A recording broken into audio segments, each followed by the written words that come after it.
El erudito latino del siglo I a.C., Marco Tulio Cicerón, realizó una cierta filosofía de la historia, o más concretamente desarrolló una filosofía de la reflexión de la historia para teorizar acerca de la política. Entonces, entendemos esta filosofía de la reflexión de la historia como la especulación sobre la historia, no como una totalidad, sino en cualquiera de sus particulares y o aspectos, como de la historia local, la regional, la de un pueblo, la de una ciencia o disciplina, la de un personaje, etc. La especulación sobre la historia universal como totalidad, aquella hecha por intelectuales como Herder, Hegel o Marx o Agustín, esta es otra.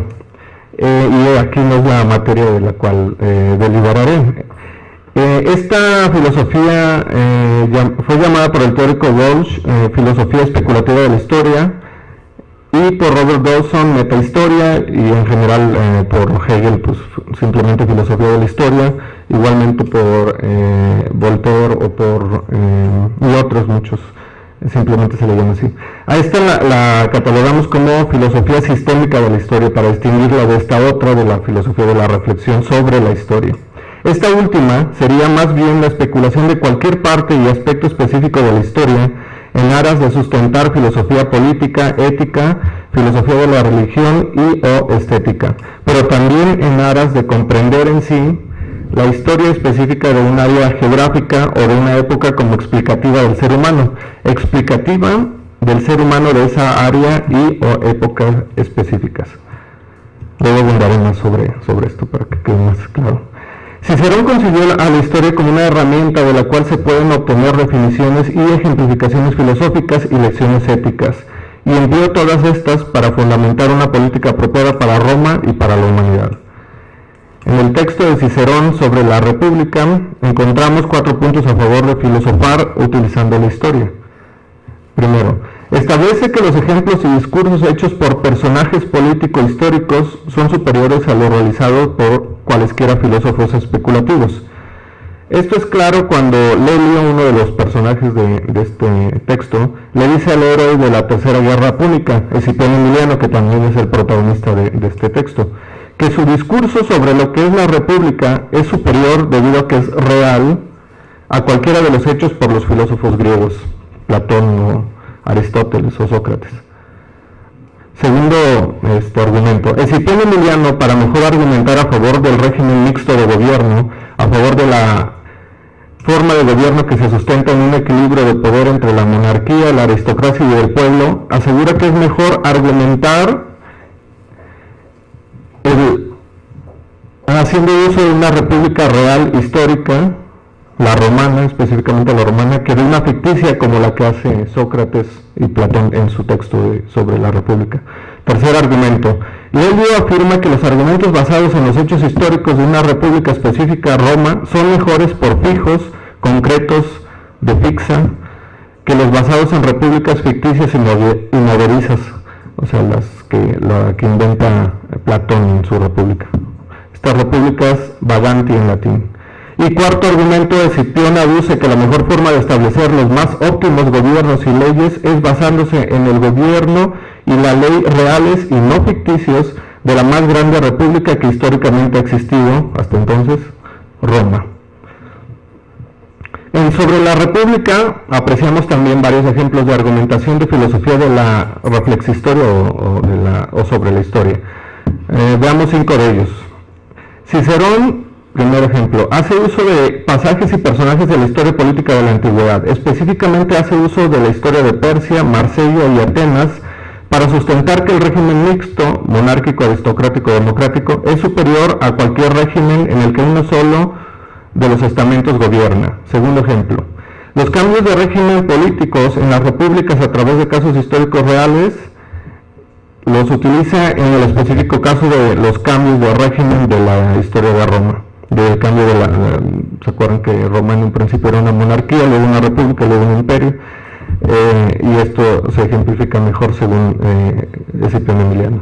Tercer ejemplo, cita al historiador Quinto Enio para corroborar históricamente que en los estados en cuyos regímenes uno de los estamentos, ya sea la realeza, la aristocracia o el pueblo, se sobrepasa en poder sobre los otros dos estamentos, Estas repúblicas ni duran mucho, ni hay asociaciones, ni hay lealtad. Cuarto ejemplo, argumenta que la historia de Roma enseña que las diferencias entre el pueblo y los gobernantes se olvidan cuando hay guerras con otros estados o pueblos. Y quinto ejemplo, establece que después del régimen mixto, la mejor forma de gobierno es la de uno solo, la monarquía. Y sustenta su afirmación, otra vez refiriendo a la historia, en este caso de la de Rómulo, quien prefirió el mando de uno solo debido a que, emulando a Licurgo y a Esparta, esa forma de gobierno es mejor para bien dirigir la guerra. Bueno, alguna vez Benedetto Croce afirmó que la llamada filosofía de la historia, así, cito, tomada en el rigor de los términos en que se enuncia, contiene una redundancia y una incongruencia estridente, pero no evidente para todos. Porque pensar la historia es ya en sí filosofar, y no se puede filosofar sin referirse a los hechos, es decir, a la historia. Fin de cita. Podemos intentar refutar las aseveraciones anteriores aduciendo que pensar la historia, o mejor, pensar la historia con mayúscula, como una totalidad de unidad, que es a la que consideramos se refiere Croce en la cita, no es ya por solo pensarla filosofar. Y también se puede pensar en la historia con mayúscula o el devenir histórico como un todo sin llegar a filosofar. Por ejemplo, cuando un historiador hace una historiografía de las mentalidades, puede pensar en las concepciones que una cultura o algunos determinados individuos han tenido de la historia como totalidad. No podemos decir que algunos de estos historiadores que recuentan o historian las concepciones sobre el devenir histórico están filosofando. Igualmente, estamos seguros que, contrario a lo que dice Croce, sí se puede hacer filosofía sin aludir a los hechos. Ejemplos de esto se dan en las especulaciones metafísicas o en la lógica. Y si de alguna manera en estas especulaciones de filosofía política o de la religión se alude a los hechos, podemos decir con presteza que no todos los hechos son hechos históricos, también están los hechos naturales. Es diferente filosofar aludiendo o utilizando los hechos físicos o naturales que filosofar aludiendo o utilizando los hechos históricos. Estos se definen en diferenciación a los primeros. En el caso de Marco Tulio Cicerón, también estamos seguros que este jurista está filosofando en torno a la política aludiendo directamente a la historia, con minúscula. No está haciendo lo que se ha llamado filosofía especulativa de la historia, o filosofía sistémica de la historia, que crean sistemas como Marx, como Hegel y otros.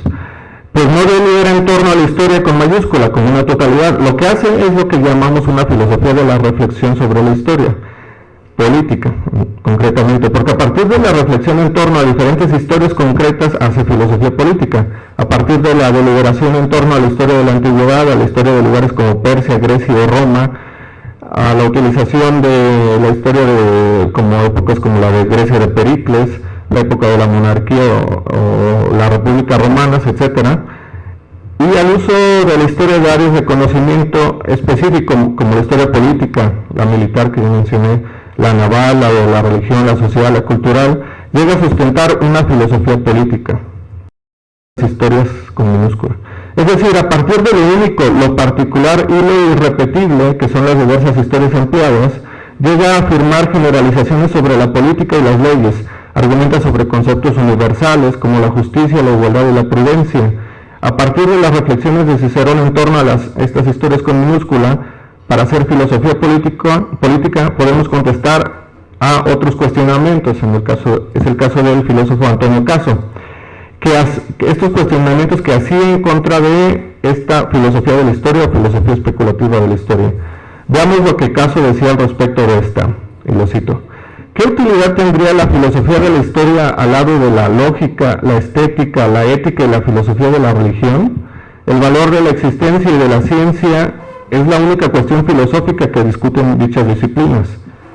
Por consiguiente, considerarán a fortiori la historia del progreso, si lo hubiere, en las ciencias, el arte, la moral y la religión, etc. Contenido propio para la filosofía de la historia no puede haber, entonces. La filosofía de la historia haría doble empalme con las disciplinas filosóficas normativas o del valor de la existencia. Sería repetición de estudios ya emprendidos, confusión de esfuerzos filosóficos realizados, es decir, algo amén de contradictorio, inútil. Fin de cita de Caso. Podemos decir que en cambio que la filosofía nacida de la reflexión de la historia no se empalma con los objetivos de las otras filosofías, para contradecir un poco a Caso. Por ejemplo, en el caso de Cicerón, la filosofía política se preguntaría cuál es la concepción de república de este autor, o la filosofía moral o ética se preguntaría cuál es su concepción de, digamos, de justicia o de prudencia. En cambio, la filosofía de la reflexión de la historia se pregunta cosas como ¿por qué Cicerón hace uso de específicamente la historia de Rómulo para ejemplificar la superioridad de la monarquía sobre los otros regímenes y no hace uso de la historia de algún otro personaje histórico? ¿O qué concepción tiene de los atenienses del siglo VI o V antes de Cristo para considerarlos fuentes de imitación en materia política? En términos amplios y entre otras cosas, esta filosofía de la reflexión sobre la historia quiere responder a la pregunta de ¿qué papel juega la historia de lugares, tiempos y o personajes específicos, no como totalidad, para argumentar filosóficamente y cómo se pueden emplear, y de hecho se emplean tales historias en la filosofía, en cualquiera de las ramas de la filosofía? La justicia, hay que hablar un poco de la utilización política de la historia. La justicia era para los antiguos dar a cada quien lo que se merece, y ejemplos de justicia los podemos encontrar en la historia militar de la República Romana según Cicerón. Cuando los tusculanos, los ecuos, los volscos, los sabinos y los hérnicos fueron derrotados por los romanos, dice nuestro autor, por haberse conducido rectamente durante la guerra, Roma les dio su ciudadanía a los habitantes de esas ciudades-estado. En cambio, como los cartagineses y los numantinos se habían comportado injustamente con los romanos, estos tuvieron que arrasar completamente con sus ciudades. Aquí Cicerón sustenta una filosofía política positiva, o una filosofía del derecho positivo, y simultáneamente parece estar justificando los hechos históricos de los romanos. Además, también está utilizándolos para ejemplificar un concepto filosófico, la justicia. Magistralmente, este autor trata de arrogar un concepto universal de justicia a partir de una historia particular, que es la militar, a la vez que defiende el imperialismo y el derecho de gentes, es decir, sustenta el derecho positivo de conquista y el de tratar a los vencidos como se antoje, de acuerdo con las normas o costumbres internacionales de la antigüedad o de la modernidad también. Vemos pues que la filosofía del derecho y los programas políticos específicos de Roma los sustenta Cicerón con su filosofía de la reflexión específica de la historia. Cicerón, pues, como filósofo, quiere dilucidar la esencia de la república en general, y de la justicia, de la igualdad, de la templanza, cuestiones que son partes del ser humano. Quiere, pues, discernir lo que es mejor, moralmente hablando, para el ser humano, y para cumplir con la esencia de la justicia o la sabiduría, es decir, con la virtud. Para Cicerón no había que quedarse en la teoría, sino ir a la práctica. Por esto es que se enfoca en el análisis de los deberes prácticos de las personas. Y para ejemplificar tales deberes morales, reflexiona y utiliza de nuevo la historia, ahora en el texto sobre los deberes. Veamos 3 casos de este texto. Primero, el destruir a los enemigos crueles es deber patrio que redunda en el bien de todo el Estado, un bien moral que beneficia a toda la comunidad. Esta aserción deriva de la reflexión de la historia militar romana, y lo cito a Cicerón. Con los celtíberos, los cimbros, la guerra se movía como con enemigos. Roma se hizo históricamente poderosa por cumplir con este deber de destruir completamente a los enemigos. Segundo caso, el tratar benignamente a los enemigos justos es deber a la humanidad. Esta aserción también deriva de la reflexión de la historia militar romana. Con latinos, sabinos, samitas, con los griegos, los romanos se comportaron benignamente. Roma se hizo poderosa por cumplir este deber con los pueblos conquistados. Tercer caso, el incumplir la palabra dada a los enemigos en aras del beneficio de la patria es deber cívico.